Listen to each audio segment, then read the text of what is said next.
They are not on schedule for full accessibility. So it's time for the government to keep their promise and effectively enforce this law. 10 years from now, legally, the province has to be barrier-free. But the Ontario government is scaling back inspections at private businesses. This despite a year-long review of the Accessibility Act just released this month.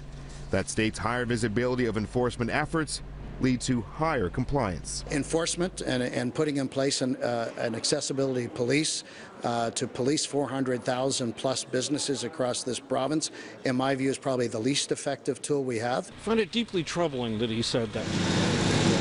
A letter to accessibility advocate David Lepofsky from the minister's office says only 1,200 compliance audits will take place this year.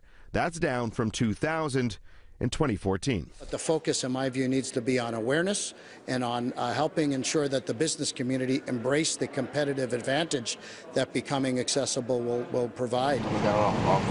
They've had 10 years of educating them, and still they got 60% of private sector organizations that are flagrantly violating the law, and the government knows it. Here's an example of some of the accessibility issues that are popping up at commercial properties. Behind this tarp and wooden door is supposed to be an elevator. Now, it's privately owned, but there's an agreement in place for it to service the TTC stop below. Unfortunately, the elevator has been out of service for 5 months.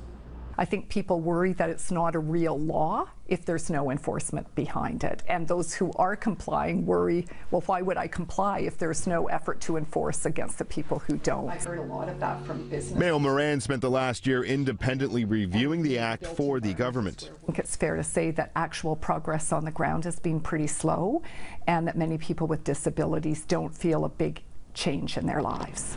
During her extensive review, Moran was shocked by the lack of understanding surrounding the mandatory legislation.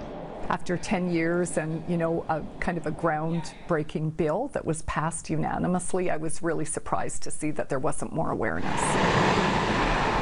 With 10 years still to go, Minister Duguid says the focus this year will be on pilot projects to improve private sector compliance. At the 10th year anniversary, there's still a lot of work to do going forward, and we're looking forward to embracing many, if not all, the recommendations in Mayor Moran's report. Minister Duguid does say he believes the province can still meet its mandate by 2025. He says he'll be working closely with former Lieutenant Governor David Onley, who's recently been appointed as Special Advisor on Accessibility. At Queen's Park, Adrian Gabriel, City News.